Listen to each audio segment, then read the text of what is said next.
नमस्कार। हमारी आज की वीडियो का विषय है महाकवि भास द्वारा रचित मध्यम व्यायोग के कथानक से संबंधित कुछ महत्वपूर्ण प्रसंग अथवा दृश्य। मैं डॉक्टर सलील कुमार, एसोसिएट प्रोफेसर आपका केआरएम डीएवी कॉलेज नकोदर की ऑनलाइन डीएवी डिजिटल पाठशाला में स्वागत करता हूं। महाकवि भास प्रणीतम मध्यम व्यायोग। इस नाटक में एक ब्राह्मण परिवार को घटोत्कच नामक राक्षस घेर लेता है।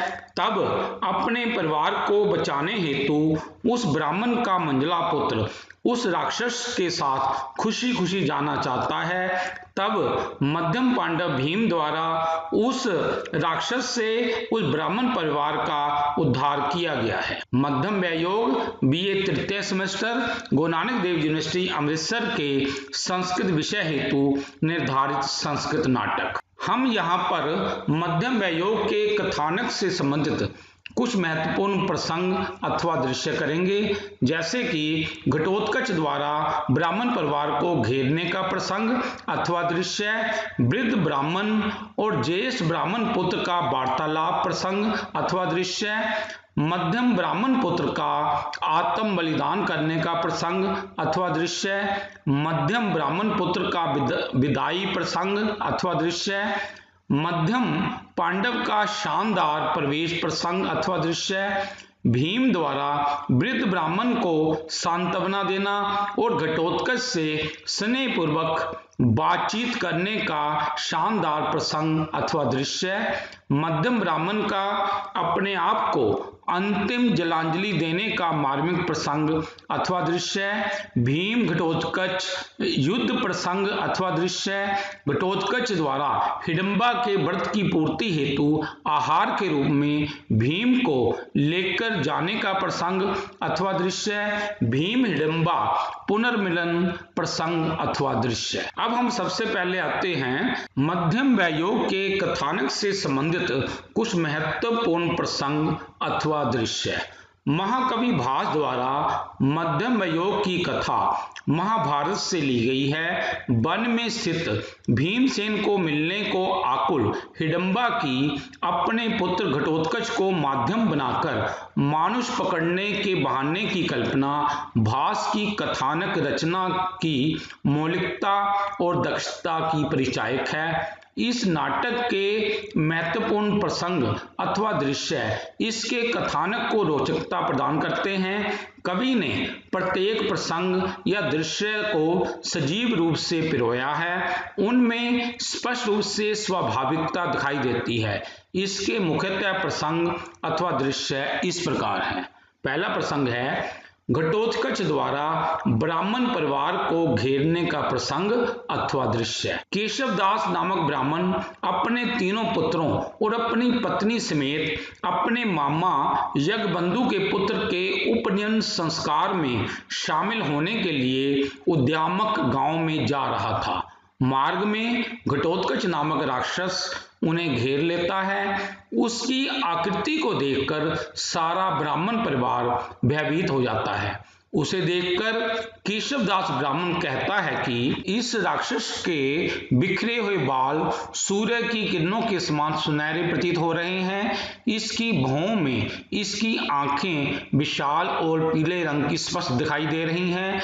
इसने जो भयानक सा जनेऊ धारण किया हुआ है वह तो बिजली युक्त बादल के समान प्रतीत हो रहा है। भगवान शंकर की प्रतिमा के समान आकृति वाला यह राक्षस घटोत्कच की आकृति को देखकर प्रथम ब्राह्मण पुत्र अपने पिता से कहता है कि इसकी आंखों की चमक तो सूर्य और चंद्रमा की चमक की तरह प्रतीत हो रही है। इसकी छाती मजबूत और विशाल है। स्वर्ण के समान इसके सुनहरे बाल हैं। पीला रेशमी वस्त्र इसने धारण किया हुआ है। अंधकार के समूह के समान इसका रंग प्रतीत हो रहा है। इसके सफेद दांत इसके मुंह से इस प्रकार बाहर निकले हुए भयंकर दिखाई दे रहे हैं जैसे नवीन बादलों के द्वारा ढकी जा रही चंद्रमा की कला विलीन होती हुई डरावनी प्रतीत होती है। घटोत्कच की आकृति को देखकर द्वितीय ब्राह्मण पुत्र अपने पिता से कहता है कि इसके बड़े बड़े दांत ऐसे प्रतीत हो रहे हैं जैसे हाथी के बच्चे के दांत हों। इसकी नाक तो हल की तरह विशाल प्रतीत हो रही है, इसकी बाजुएं तो एक श्रेष्ठ हाथी की सूंड की तरह विशाल और मोटी प्रतीत हो रही है। इसका रंग तो काले बादल के समान प्रतीत हो रहा है। जिस प्रकार हवन की अग्नि चमकती है वैसे ही यह अपनी आभा से चमक रहा है। ऐसा प्रतीत होता है कि त्रिपुर नगर के नाशक शिवजी के भयंकर क्रोध का इसने साकार रूप लिया हुआ है। घटोत्कच को देखकर ब्राह्मणी अपने पति से कहती है, हे पतिदेव, यह कौन है जो हमें सता रहा है? घटोत्कच की आकृति को देखकर तीसरा ब्राह्मण पुत्र अपने पिता से कहता है कि यह भयानक आकृति वाला कौन है जो कि बड़े पर्वतों को नष्ट करने वाले वज्रपात के समान दिखाई दे रहा है, सभी पक्षियों को तितर बितर करने वाले भयंकर बाज के समान यह दिखाई दे रहा है, पशुओं के समूह को नष्ट कर देने की समर्था रखने वाले शेर के समान यह दिखाई दे रहा है। इसको देखकर ऐसा लगता है कि साक्षात मौत ही अर्थात यमराज ही इसका रूप धारण करके आ गए हैं। तब घटोत्कच उस ब्राह्मण की भयभीत स्थिति में भागते हुए उसे रोकते हुए और समझाते हुए कहता है कि मुझसे भयभीत हुए आप अपनी धैर्य शक्ति को खो चुके हो और तेजी से यहाँ से क्यों भागे जा रहे हो, जबकि आपको पता ही है कि भयावह आकृति से युक्त मुझसे आप अपनी डरी हुई पत्नी और पुत्रों की रक्षा करने में असमर्थ हो। इस प्रकार महाकवि भास ने घटोत्कच नामक राक्षस की प्रस्तुति द्वारा भयानक दृश्य को प्रस्तुत किया है। इस दृश्य को देख रहे दर्शकों अथवा पढ़ रहे पाठकों के मन में जिज्ञासा अथवा उत्कंठा होने लगती है कि इस ब्राह्मण परिवार की रक्षा अब कौन करेगा। अब आगे है प्रसंग वृद्ध ब्राह्मण ज्येष्ठ ब्राह्मण पुत्र का वार्तालाप, मतलब बूढ़े ब्राह्मण और उसके बड़े बेटे ब्राह्मण पुत्र का वार्तालाप प्रसंग अथवा दृश्य। घटोत्कच की आकृति को देखकर सारा ब्राह्मण परिवार भयभीत हो जाता है। यह देखकर ब्राह्मणी ब्राह्मण से कहती है कि आप तटस्थ क्यों हो, कुछ करते क्यों नहीं, आपको किसी को सहायता के लिए पुकारना चाहिए। तब उसका प्रथम पुत्र कहता है कि हम यहाँ किसे सहायता के लिए पुकारें, यह वन तो पक्षियों व वृक्षों से व्याप्त है, यह सूना वन निश्चय रूप से मनस्वी लोगों के निवास के योग्य है। तब मनस्वी लोगों के रहने योग्य वन, यह सुनकर वृद्ध ब्राह्मण के अंदर आशा की किरण फूट उठती है। वह अपने बड़े पुत्र से कहता है, यह सुनकर मेरा डर दूर हो गया है। मेरा अनुमान है कि पांडवों का आश्रम पास ही होगा। पांडव लोग युद्ध से प्रेम करने वाले, शरण में आने वालों के प्रति प्रेम प्रकट करने वाले, दीन अर्थात कमजोर लोगों का पक्ष लेने वाले, साहस दिखाने वाले, इस प्रकार की भयानक आकृति वाले और चेष्टा करने वाले लोगों को सजा देने में पूर्ण रूप से समर्थ हैं। तब ब्राह्मण का ज्येष्ठ पुत्र कहता है, हे पिताजी, पांडव लोग वहां नहीं हैं, वे तो सप्त कुंभ नामक यज्ञ में सम्मिलित होने के लिए महर्षि धौम्य के आश्रम में गए हैं। तब यह सुनकर वह वृद्ध ब्राह्मण एकदम निराश हो जाता है और कहता है, हाय, हम तो अब मारे ही गए। तब ज्येष्ठ पुत्र कहता है, पिताजी, सभी नहीं गए हैं, यहाँ आश्रम में रक्षा के लिए मध्यम पांडव भीम को नियुक्त करके गए हैं। यह सुनकर वृद्ध ब्राह्मण आशा से खिल उठता है और वह कहता है, यदि ऐसी बात है तो सभी पांडव पास ही हैं। तब ज्येष्ठ पुत्र कहता है कि भीम इस समय व्यायाम के अभ्यास को करने के लिए कहीं दूर स्थान पर गया हुआ है, ऐसा सुना है। यह सुनकर वृद्ध ब्राह्मण तो मानो अपना सिर ही पीट लेता है और निराश होकर कहता है, हाय, तो निराश हो गए। अब क्या चारा है, अब क्या किया जा सकता है? अब तो इस घटोत्कच की शरण में चलते हैं, देखते हैं क्या होता है। महाकवि भास ने वृद्ध ब्राह्मण और ज्येष्ठ ब्राह्मण पुत्र का वार्तालाप प्रसंग अथवा दृश्य को जिस रूप में चित्रित किया है वह पाठकों के हृदय में जिज्ञासा उत्पन्न करता है। यह दृश्य पर्याप्त रोचक और प्रभावपूर्ण रूप से चित्रित किया गया है। इस प्रसंग अथवा दृश्य में मानव मन में होने वाली आशा और निराशा की आंख मिचौली का बड़ा ही सजीव चित्रण हुआ है। अब हम आते हैं मध्यम ब्राह्मण पुत्र का आत्म बलिदान प्रसंग अथवा दृश्य। यह दृश्य बहुत ही मार्मिक व करुण रस से ओतप्रोत है। घटोत्कच की आकृति को देखकर केशवदास अपनी पत्नी और पुत्रों समेत बहुत भयभीत हो जाता है और वहां सूने वन में उन्हें कोई सहायता करने वाला भी नहीं दिखाई दे रहा था। ऐसे में कोई अन्य चारा अथवा उपाय न देखकर वृद्ध ब्राह्मण ने उस राक्षस घटोत्कच की शरण में जाना उचित समझा और मन में एक आशा रखते हुए उसने घटोत्कच से कहा, अरे अरे पुरुष, क्या हमारी किसी तरह मुक्ति या छुटकारा हो सकता है? तब उसने कहा कि एक शर्त पर आपका छुटकारा हो सकता है। मेरी माताजी ने मुझे आज्ञा दी है कि हे पुत्र, मेरे उपवास की पूर्ति के लिए इस वन प्रदेश में से कोई मनुष्य पकड़कर लाओ। इसलिए मेरे द्वारा आपको पकड़ लिया गया है। यदि आप अपनी चरित्रवती पत्नी और अपने 2 पुत्रों को बचाना चाहते हो तो अपना भला बुरा, लाभ हानि, शक्ति असामर्थ्यता को जानकर मेरे लिए एक पुत्र छोड़कर चले जाओ। तब उसकी वाणी से आहत हुआ वह वृद्ध ब्राह्मण उस घटोत्कच से कहता है कि मैं शास्त्रों का ज्ञाता बूढ़ा ब्राह्मण हूं, अपने शीलवान और गुणवान पुत्र को मनुष्यों को खाने वाले राक्षस को नहीं सौंप सकता। तब घटोत्कच उसे धमकाते हुए कहता है कि हे श्रेष्ठ ब्राह्मण, यदि तू मेरे द्वारा बड़े ही आदर पूर्वक निवेदन किए जाने पर भी तुम मेरे लिए अपने 3 पुत्रों में से एक पुत्र नहीं देगा तो क्षण भर में ही मेरे द्वारा तुम्हारा सारा परिवार मृत्यु को पहुंचा दिया जाएगा। तब यह सुनकर वृद्ध ब्राह्मण घटोत्कच से कहता है कि मैंने अपने शरीर से विधि पूर्वक संस्कारों को संपन्न किया हुआ है। मेरा जीवन एक सफल और पवित्र रहा है। मैंने अपने शरीर से जो जो कार्य संपन्न करने थे वह सब कुछ मैं कर चुका हूँ। अब मेरा शरीर समस्त धार्मिक अनुष्ठानों को करके वृद्ध हो चुका है और कृश हो चुका है। अब मुझे अपने शरीर से किसी भी प्रकार की मोह माया नहीं है।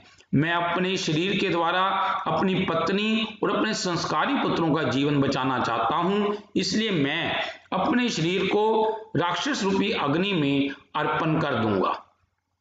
तब यह सुनकर उस ब्राह्मण की पत्नी कहती है कि हे पतिदेव, ऐसा ना कहो, ऐसा ना कहो।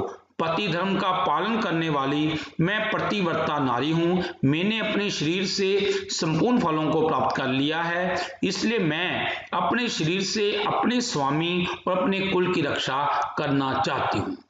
तब घटोत्कच कहता है कि मेरी आदरणीय माता ने मुझे किसी पुरुष को लाने के लिए कहा है, इसलिए मुझे किसी स्त्री का शरीर और किसी बूढ़े का शरीर स्वीकार नहीं है।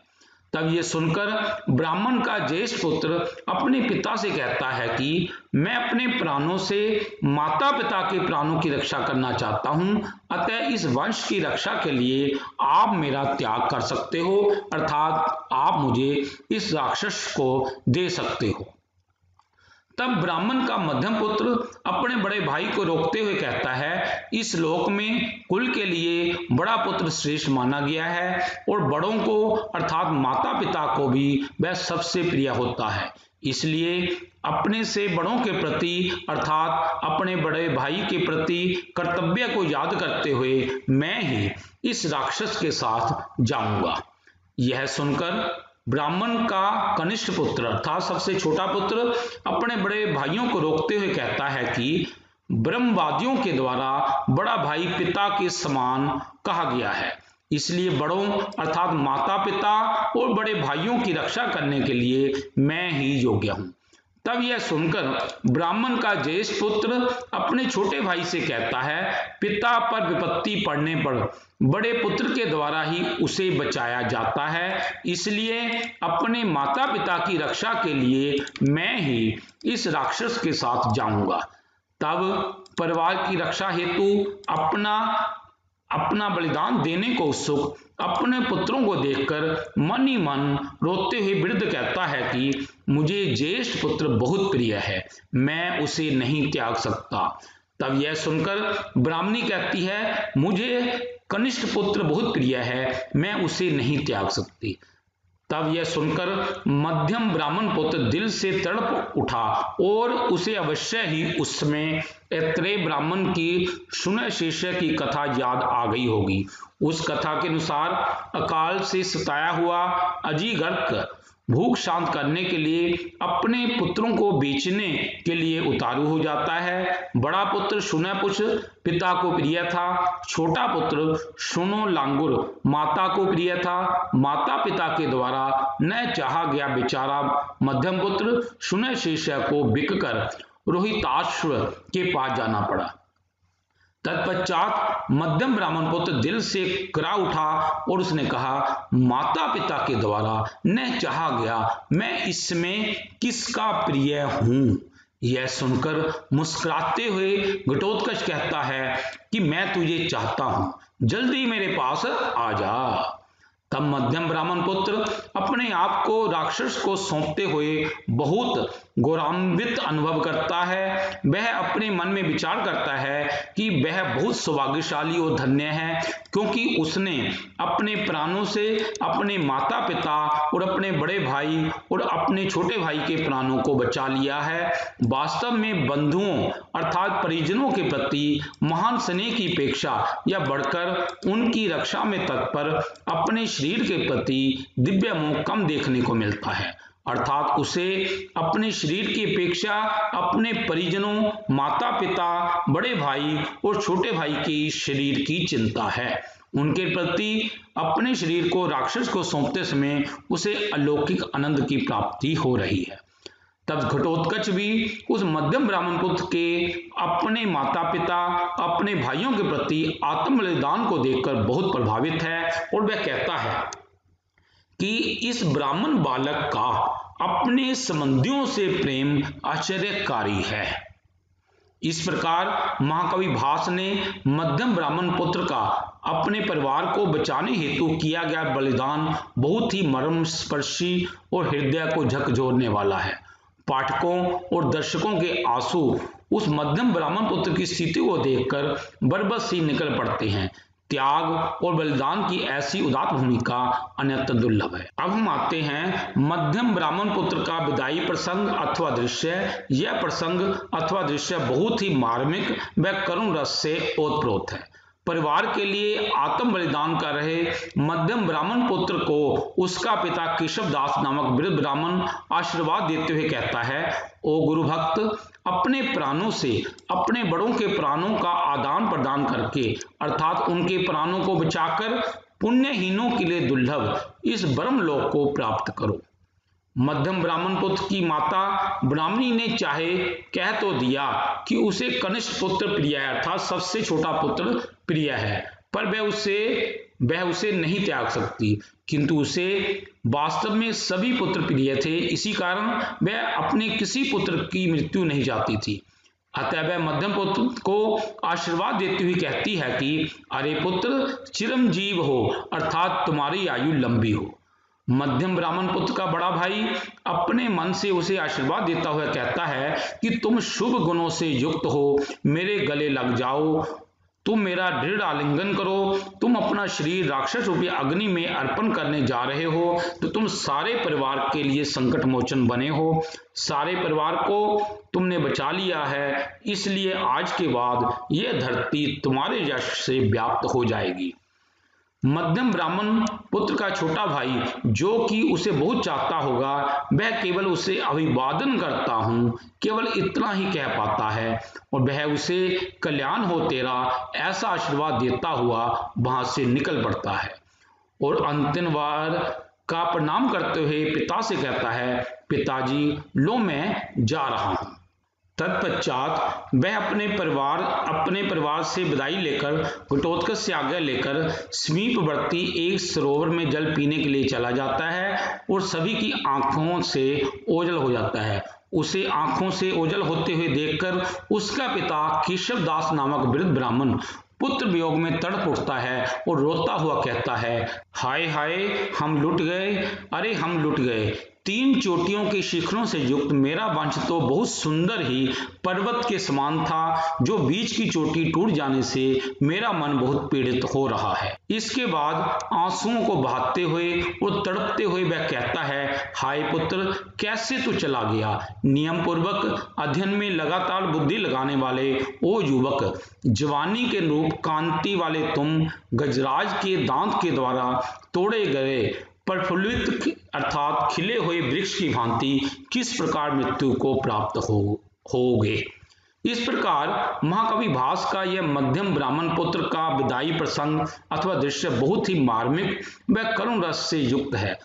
मध्यम ब्राह्मण को अपनी आंखों से ओझल हुए देखकर और वृद्ध ब्राह्मण के करुण क्रंदन को सुनकर पाठकगण एवं दर्शकगण आंसुओं को बहाने लगते हैं। अब हम आते हैं मध्यम पांडव का शानदार प्रवेश प्रसंग अथवा दृश्य। महाकवि भास द्वारा चित्रित यह प्रसंग अथवा दृश्य मन को भाने वाला व मन में जोश भरने वाला है।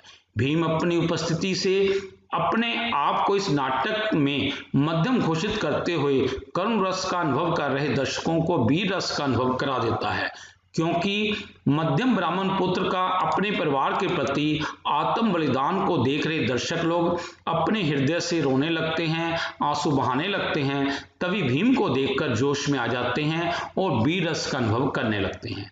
इस नाटक में जब घटोत्कच मध्यम ब्राह्मण पुत्र को, जो कि उस वन में स्थित एक सरोवर में पानी पीने के लिए गया हुआ था, तो वहां से उसे आने में देरी हो जाती है, तो घटोत्कच अरे मध्यम जल्दी आओ इस प्रकार पुकारने लगता है।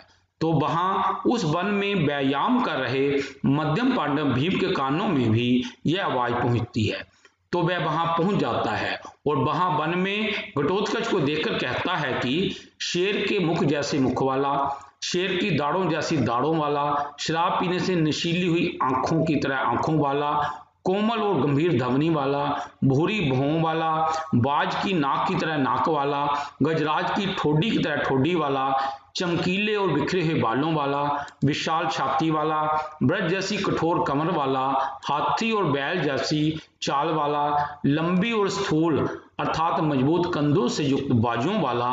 स्पष्ट ही है यह जगत प्रसिद्ध किसी वीर का और किसी राक्षसी से उत्पन्न अत्यंत बलशाली पुत्र है। तद उपरांत एक बार फिर घटोत्कच जोर से आवाज लगाता है, अरे मध्यम जल्दी आओ। यह सुनकर भीम उसके सामने पहुंच जाता है और उसे कहता है कि अरे मैं आ गया हूं अथवा उपस्थित हूं। तब घटोत्कच, जो कि मध्यम अर्थात मध्यम ब्राह्मण का बेसब्री से प्रतीक्षा कर रहा था, अचानक सामने आए भीमसेन को देखकर सोचता है कि यह ब्राह्मण कुमार तो नहीं है, अरे यह पुरुष देखने योग्य है। यह शेर के समान आकृति वाला, सोने से निर्मित ताड़ वृक्ष के समान भुजाओं वाला, पतली कमर वाला, गरुड़ के पंखों के समान चिकने पार्श्व भाव वाला, खिले हुए कमल दल अर्थात कमल के पत्ते सदृश आंखों वाला, यह कहीं भगवान विष्णु तो नहीं। यह आया हुआ मेरी आंखों को वैसे ही आकृष्ट कर रहा है जैसे मेरा कोई संबंधी हो। तब भीमसेन उससे कहता है, उसे क्यों पुकारा जा रहा है? तब घटोत्कच कहता है, वह तो मध्यम को पुकार रहा था, क्या आप भी मध्यम हो? यह सुनकर भीम कहता है, अरे सज्जन, अबधियों में अर्थात जिनको मारा नहीं जा सकता उनमें से मैं ही मध्यम हूं अर्थात मैं मंझला हूं, और स्वाभिमानी भाइयों में मध्यम मैं ही हूं। पंच महाभूतों पृथ्वी जल वायु अग्नि और आकाश में भी मैं ही मंझला हूं अर्थात मैं वायुपुत्र हूं।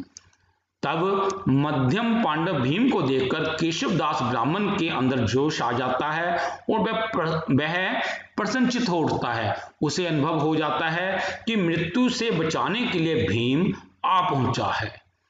मध्यम ब्राह्मण पुत्र की विदाई दृश्य को देख रहे दर्शकों अथवा पढ़ रहे पाठकों के मन में जिज्ञासा अथवा उत्कंठा हो रही थी कि क्या यह मध्यम ब्राह्मण पुत्र के बचने का कोई मार्ग है। तो मध्यम पांडव का शानदार प्रवेश प्रसंग अथवा दृश्य ने तो कमाल ही कर दिया।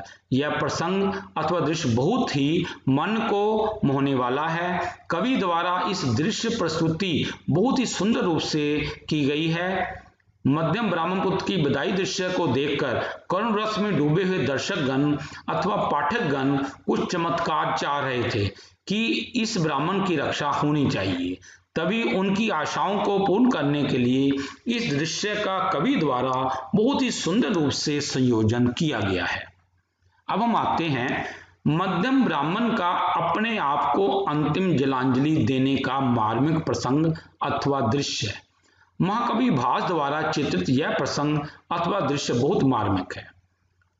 मध्यम ब्राह्मण पुत्र अपने परिवार की रक्षा हेतु खुशी खुशी अपना शरीर राक्षस रूपी अग्नि में अर्पण करने हेतु उस घटोत्कच नामक राक्षस के साथ जाने के लिए तैयार हो जाता है। तत्पश्चात वह अपने परिवार से विदाई लेकर और घटोत्कच से आज्ञा लेकर उस वन में स्थित एक सरोवर में जल पीने के लिए चला जाता है। वहां वह अपने पितरों को एवं स्वयं को अंतिम जलांजलि देकर वापस लौट आता है और अपने मन में ही कहता है, यह सरोवर कमलों के फूलों से सुशोभित है। इस सरोवर का जल कमल के पत्ते पर रखा हुआ बहुत ही उज्जवल तथा स्वच्छ प्रतीत हो रहा था। आज के बाद मेरे लिए जल परलोक में भी दुर्लभ है, अतः मैंने थोड़ा सा जल आचमन के रूप में ग्रहण कर लिया है। मेरे द्वारा मुझको यह दी गई अंतिम जलांजलि है, क्योंकि मेरी मृत्यु के बाद पुत्रहीन होने के कारण भविष्य में तर्पण आदि की आशा न रहने से मुझे ये जलांजलि नहीं मिल पाएगी। इस प्रकार वह ब्राह्मण बालक मान चुका है कि वह अब मौत के मुख में जा रहा है। उसे परिवार से बिछुड़ते समय बहुत कष्ट हुआ, उसका गला रुंध गया, इसलिए उसे प्यास सताने लगी। अतः सरोवर में पानी पीने जा पहुंचा। वहां वह थोड़ा सा जल अपनी अंजलि में भरकर थोड़ी सी बूंदे ही पी पाया था कि उसके मन में विचार आया कि उसकी मृत्यु के बाद पुत्र विहीन होने के कारण भविष्य में तर्पण आदि की आशा न रहने से यह जलांजलि नहीं मिल पाएगी। इस प्रकार बड़ा अनमना सा हुआ, अपने शरीर के प्रति अनासक्ति रखे हुए वह घटोत्कच के पास जा पहुंचा, किंतु वहां वह देखता है कि उसका पिता वृद्ध ब्राह्मण वहां ही स्थित मध्यम पांडव भीम से उसे बचाने की गुहार लगा रहा है। वृद्ध ब्राह्मण की प्रार्थना करने पर भीम उस घटोत्कच से उस ब्राह्मण पुत्र को छोड़ने के लिए बड़े ही प्रेम पूर्वक कहता है, किंतु वह उसे छोड़ने के लिए तैयार नहीं था। तब भीम ब्राह्मण से कह देता है कि अपने पुत्र को ले जाओ, हम ही इस घटोत्कच के साथ चलेंगे। तब संसारिक आसक्ति से अपने मन को हटा चुका वह मध्यम ब्राह्मण पुत्र भीम को रोकते हुए कहता है कि गुरुओं अर्थात अपने माता पिता और अपने बड़े भाई के प्राणों के रक्षा हेतु मेरे द्वारा प्राण पहले ही त्याग दिए गए हैं। आप जवान हो, आप सुंदर रूप वाले और गुणों से युक्त हो, आप धरती पर ही ठहरो, अर्थात आप जैसे परोपकारी व्यक्ति की इस धरती पर जरूरत है। अभी आपको मृत्यु मुख में नहीं जाना चाहिए। इस प्रकार महाकवि भास द्वारा चित्रित मध्यम ब्राह्मण का अपने आप को अंतिम जलांजलि देने का मार्मिक प्रसंग अथवा दृश्य बहुत मार्मिक है। इस दृश्य से पहले भीम ने अपनी उपस्थिति से करुण रस का अनुभव कर रहे दर्शकों को वीर रस का अनुभव करा दिया है। मध्यम ब्राह्मण पुत्र का अपने परिवार के प्रति आत्म बलिदान को देख रहे दर्शक लोग जब अपने हृदय से रोने लगते हैं, आंसू बहाने लगते हैं, तभी वे भीम को देखकर जोश में आ जाते हैं और वीर रस का अनुभव करने लगते हैं। किंतु इस दृश्य के दौरान दर्शक लोगों अथवा पाठकों की मध्यम ब्राह्मण पुत्र के प्रति संवेदना तो है, परंतु उन्हें पता है कि भीम के होते हुए उस पर कोई संकट नहीं आएगा, इसलिए इस दृश्य के दौरान उन्हें दोबारा आंसू नहीं आते हैं। अब हम आते हैं भीम द्वारा वृद्ध ब्राह्मण को सांत्वना देना और घटोत्कच से स्नेहपूर्वक बातचीत करने का शानदार प्रसंग अथवा दृश्य। महाकवि भास द्वारा चित्रित भीम द्वारा वृद्ध ब्राह्मण को सांत्वना देना और घटोत्कच से स्नेहपूर्वक बातचीत करने का शानदार प्रसंग अथवा दृश्य पाठकों और दर्शकों के मन को भाने वाला है। इस दृश्य द्वारा कवि ने पाठकों व दर्शकों को यह भी दिखाने का प्रयास किया है कि एक समझदार बलिष्ठ शरीर वाला अति पराक्रमशाली योद्धा जब अपने सामने किसी शत्रु को देखता है तो बड़े प्यार पूर्वक बातचीत से ही अपना मसला सुलझाने का प्रयास किया करता है और वह कोई जल्दबाजी नहीं किया करता। अपने आप को घटोत्कच नामक राक्षस को अर्पण करने का प्रण लेकर मध्यम ब्राह्मण पुत्र जब अपने माता पिता और अपने भाइयों से विदा लेकर और घटोत्कच की आज्ञा से उसी वन में स्थित एक सरोवर में जल लेने चला जाता है तो वहां से आने में उसे कुछ देरी हो जाती है। तो घटोत्कच उसे जोर से कई बार आवाज लगाता है, अरे मध्यम जल्दी आओ। तब सरोवर में जल पीने गया हुआ मध्यम ब्राह्मण पुत्र वहां पहुंच जाता है। उसे देखकर घटोत्कच कहता है, अरे मध्यम, मैं तो निश्चय से तुझे ही ढूंढ रहा था। तभी अवसर पाकर वृद्ध ब्राह्मण भीमसेन के पास पहुंच जाता है और उसे कहता है कि अरे मध्यम, इस ब्राह्मण परिवार की रक्षा करो। तब भीमसेन उसे कहता है, आपको किससे डर है? तब अपना परिचय देता हुआ वह वृद्ध ब्राह्मण उसे बताता है कि मैं केशव दास नामक ब्राह्मण हूँ, मेरा माठर गोत्र है, मैं यजुर्वेद की कल्प शाखा का पुरोहित हूँ। कुरु जांगल प्रदेश जो कि कुरुराज युधिष्ठिर का पूर्व शासित प्रदेश है, मैं वहां के एक यूप नामक गांव में रहता हूँ। उत्तर दिशा में एक उद्यामक नामक गांव है, वहां मेरा मामा यज्ञबंधु रहता है। उसके पुत्र के यज्ञोपवीत संस्कार के लिए मैं अपने पत्नी समेत जा रहा था।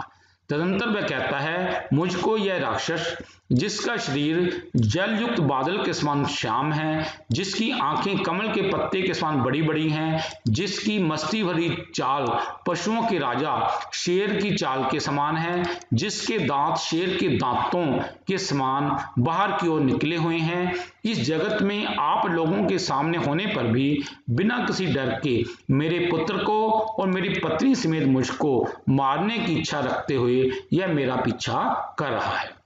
तब भीम वो घटोत्कच नामक भयंकर राक्षस को बड़े ही स्नेहपूर्वक समझाते हुए कहता है कि बूढ़े ब्राह्मण एवं इसके परिवार को क्यों पीड़ित कर रहे हो?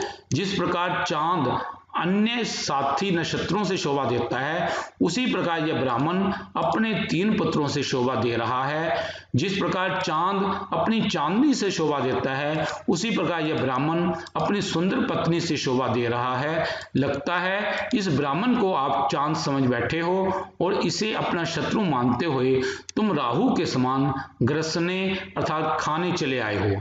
इसलिए विचार लो, कहां तो तुम राहु के समान हो और कहां ये साधारण सा ब्राह्मण जिसे तुम अपना शत्रु मान बैठे हो। अतः इस ब्राह्मण परिवार को तुम्हें पीड़ित नहीं करना चाहिए, अर्थात इसे सताने या पीड़ित करने में तुम्हारी किंचित भी शोभा नहीं है। तदुपरांत घटोत्कच वह समझाते हुए कहता है कि लोक व्यवहार से निवृत्त अर्थात इस संसार के कर्मों से निवृत्त हुआ यह श्रेष्ठ ब्राह्मण सभी अपराधों में लिप्त होने पर भी अबध्य होने के कारण पत्नी और पुत्र समेत छोड़ दिया जाए। किंतु घटोत्कच बड़े ही स्वाभिमान पूर्वक कह देता है कि इसे नहीं छोड़ा जाएगा। तब उसके स्वाभिमान को देखकर भीम को अर्जुन पुत्र अभिमन्यु की याद आ जाती है। तदुपरांत उसके प्रति अपने पुत्र की तरह अपनत्व दिखाते हुए भीम घटोत्कच से कहता है कि इसे छोड़ दो। तब घटोत्कच बड़े ही स्वाभिमान पूर्वक बिना किसी डर के भीम से स्पष्ट कह देता है कि यदि मेरे पिता भी आकर उसे कह दें कि इस ब्राह्मण को छोड़ दो तो भी मैं तो भी यह ब्राह्मण नहीं छोड़ा जाएगा, क्योंकि इस ब्राह्मण तपस्वी को माता जी की आज्ञा से पकड़ा गया है। यह सुनकर भीम घटोत्कच की मातृ भक्ति पर बहुत प्रसन्न होता है और अपने मन ही मन कहता है कि आश्चर्य है, यह घटोत्कच भी माता पिता का सच्चा सेवक है। वास्तव में मनुष्यों के लिए निश्चय रूप से माता देवताओं से भी बढ़कर होती है। माता की आज्ञा से ही पुरस्कृत होकर हम इस दशा में पहुंचे हैं, अर्थात हम ने जो कुछ अच्छे गुण या संस्कार प्राप्त किए हैं और अच्छे कर्म कर पाए हैं, इसमें हमारी माता कुंती की ही कृपा है। तत्पश्चात भीम घटोत्कच की माता का नाम और उनका परिचय पूछने पर घटोत्कच उन्हें बता देता है कि उसकी माता का नाम हिडम्बा है, वह बहुत सौभाग्यशालिनी है, उसे मध्यम पांडव भीम की पत्नी होने का गौरव प्राप्त है। यह सुनकर भीम प्रसन्नचित्त तो होता है, किंतु उसके मन में एक चिंता भी है कि वह कहता है कि इसकी आकृति पराक्रम शक्ति तो बहुत मात्रा में पिताओं जैसी अर्थात ताऊ और चाचाओं जैसी है, परंतु लोगों के प्रति करुणा से रहित इसका मन कैसा हो गया है। तत्पश्चात वह वृद्ध ब्राह्मण से कह देता है कि अरे ब्राह्मण, अपना पुत्र ले जाओ, हम इसके पीछे जाएंगे, अर्थात इसके साथ जाएंगे। तदुपरांत यह सुनकर मध्यम ब्राह्मण पुत्र भीमसेन की आकृति और व्यक्तित्व से प्रभावित होकर कहता है कि गुरुओं अर्थात अपने माता पिता और अपने बड़े भाई के प्राणों की रक्षा हेतु मेरे द्वारा प्राण पहले ही त्याग दिए गए हैं। आप जवान हो, आप सुंदर रूप वाले और गुणों से युक्त हो, आप धरती पर ही ठहरो, अर्थात आप जैसे परोपकारी व्यक्ति की इस धरती पर ही जरूरत है, अभी आपको मृत्यु मुख में नहीं जाना चाहिए। तब भीम उस ब्राह्मण बालक से कहता है कि आर्या, ऐसा मत कहो, मैं क्षत्रिय कुल में उत्पन्न हुआ हूं, इस संसार में ब्राह्मण सर्वाधिक आदर के योग्य माने जाते हैं, इसलिए मैं अपने शरीर से ब्राह्मण के शरीर का आदान प्रदान करना चाहता हूं। इस प्रकार महाकवि भास द्वारा चित्रित यह दृश्य निराशा में डूबे हुए वृद्ध ब्राह्मण के लिए आशा की किश्ती लेकर आया है और उसे पार लगा गया। यह प्रसंग अथवा दृश्य बहुत ही स्वाभाविक और रोचक बन गया है। अब हम आते हैं भीम घटोत्कच युद्ध प्रसंग अथवा दृश्य। महाकवि भास द्वारा चित्रित यह प्रसंग अथवा दृश्य वीर और रौद्र रस से पूर्ण है। इस दृश्य में भीम के द्वारा अपने पुत्र घटोत्कच के अहम का नाश किया गया है। यह बहुत ही रोचक और रोमांचक है। घटोत्कच जब देखता है कि एक क्षत्रिय पुरुष ने मध्यम तपस्वी बालक को उसके साथ जाने से रोक दिया है, जिसे वह अपनी माता के आहार हेतु ले जाना चाह रहा था, तो वह अपने मन में सोचता है, अच्छा तो यह पुरुष क्षत्रिय है, तभी तो इसमें इतना अभिमान या स्वाभिमान है, अच्छा इसे मारकर मैं ले जाऊंगा। ऐसा सोचकर वह भीम से कहता है कि यह ब्राह्मण बालक किसके द्वारा रोका गया है, क्या तुम्हारे द्वारा? भीम के हाँ कहने पर वह उन्हें कह देता है, तो आप ही हमारे साथ चलो। तब भीम कहता है, मैं इस प्रकार के ज्यादा बल और शक्ति वाले के पीछे नहीं जाता हूं, यदि तुम में ताकत है तो मुझे बलपूर्वक ले जाओ। वास्तव में भीम घटोत्कच के बल और पराक्रम की परीक्षा भी लेना चाहता है, इसलिए उसके साथ जाने से पूर्व उसे उकसाते हुए उससे विभिन्न प्रकार की बातें करता है। बातों बातों में उसे पुत्र शब्द से संबोधित भी कर देता है, किंतु जब घटोत्कच उसे कहता है कि आपने मुझे पुत्र क्यों कहा है, तो वह कहता है कि क्षत्रिय जन सामान्य को पुत्र कहकर संबोधित किया करते हैं। यह सुनकर घटोत्कच भीम से कहता है, निश्चय रूप से आप मुझसे भयभीत हो गए हो, इसलिए अब आप मुझे पुत्र कहकर संबोधित कर रहे हो। तब यह सुनकर भीम कहता है, मैं सत्य की सौगंध खाता हूं, मैं भय को नहीं जानता। अरे मित्र, इस भय का क्या स्वरूप है? यदि आप भय को जानते हो तो अपने बल व पराक्रम का प्रदर्शन करते हुए मुझे भयभीत करके दिखाओ। तब घटोत्कच उन्हें ललकारते हुए कहता है, ठीक है तो मैं तुम्हें भय दिखाता हूं, तुम युद्ध के लिए हथियार उठाओ। तब भीम अपनी दाईं भुजा ऊपर उठाते हुए और घटोत्कच को ललकारते हुए कहता है, शत्रुओं को पकड़ने में तत्पर, सोने के स्तंभ जैसी यह मेरी दाईं भुजा मेरा स्वाभाविक अथवा उपयुक्त हथियार है, अर्थात तेरे जैसे शत्रु को काबू करने के लिए मुझे और किसी हथियार की जरूरत नहीं है, मेरी दाईं भुजा ही काफी है। यह सुनकर घटोत्कच कहता है, अरे यह बात तो मेरे पिता भीम के लिए संभव है। तब घटोत्कच को उत्तेजित करते हुए भीम कहता है, अरे मैं नहीं जानता तुम्हारा पिता भीम कौन है। क्या वह बल पराक्रम में सृष्टि रचयिता ब्रह्मा जी, सृष्टि विनाशक भगवान शिव जी, जगत का पालन पोषण करने वाले भगवान विष्णु जी, देवताओं का राजा इंद्र और देवताओं के सेनापति कार्तिकेय और मृत्यु के देवता यम, इनमें से किसके समान है तुम्हारा पिता। तब घटोत्कच कहता है, वे बल पराक्रम में इन सभी के समान हैं। तब भीम कहता है, तुम्हारे झूठ पर धिक्कार है।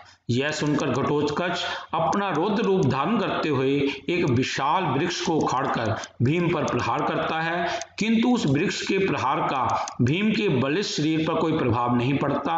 तत्पश्चात घटोत्कच भीम पर एक पर्वत का शिखर उखाड़कर प्रहार करता है, किंतु इसका भी उसके बलिष्ठ शरीर पर कोई प्रभाव नहीं पड़ता।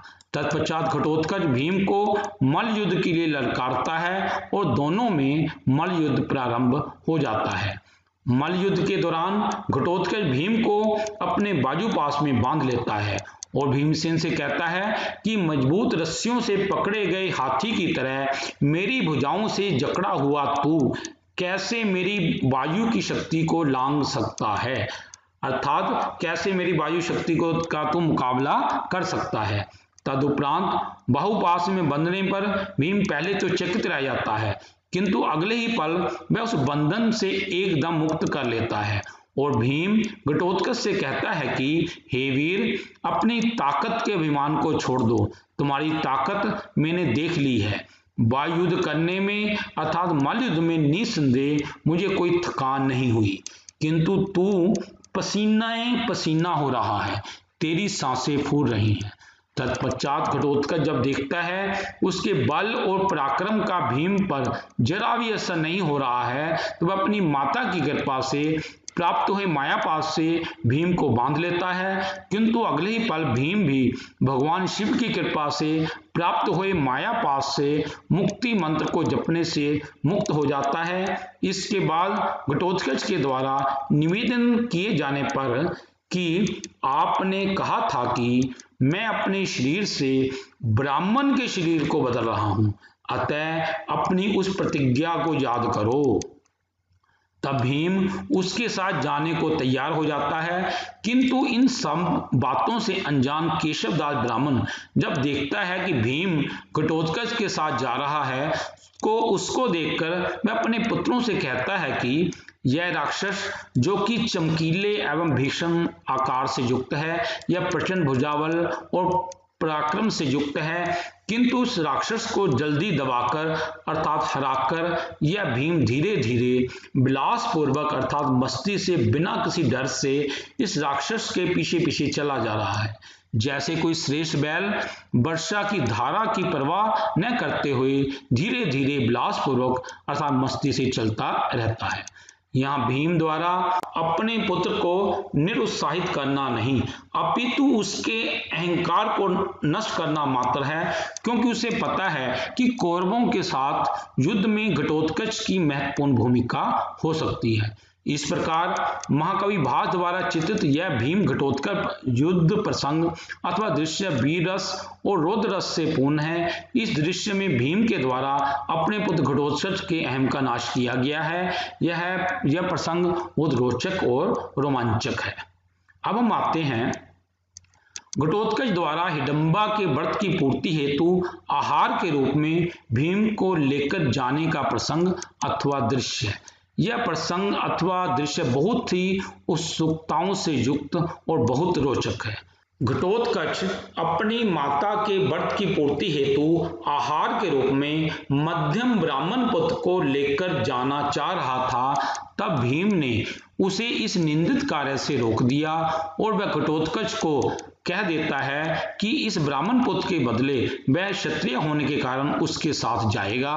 तदुपरांत घटोत्कच के साथ भीम हिडंबा के आश्रम पहुंच जाते हैं। वहां आश्रम के द्वार पर घटोत्कच भीम को रुकने के लिए कहकर अपनी माता हिडंबा को सूचना देने अंदर चला जाता है। वहां जाकर अपनी माता को अभिवादन करने के उपरांत बताता है कि बहुत देर से जिसकी आप इच्छा कर रही थी, आपके भोजन के लिए एक मनुष्य को मैं ले आया हूं। तब उसकी माता पूछती है, कैसे मनुष्य को लाए हो? तो वह बताता है, वाणी से तो वह मनुष्य है, किंतु पराक्रम से नहीं। वाणी से तो वह मनुष्य है, किंतु पराक्रम से नहीं। तब हिडंबा प्रसन्नचित होकर कहती है, क्या वह ब्राह्मण है या बूढ़ा है या बालक है?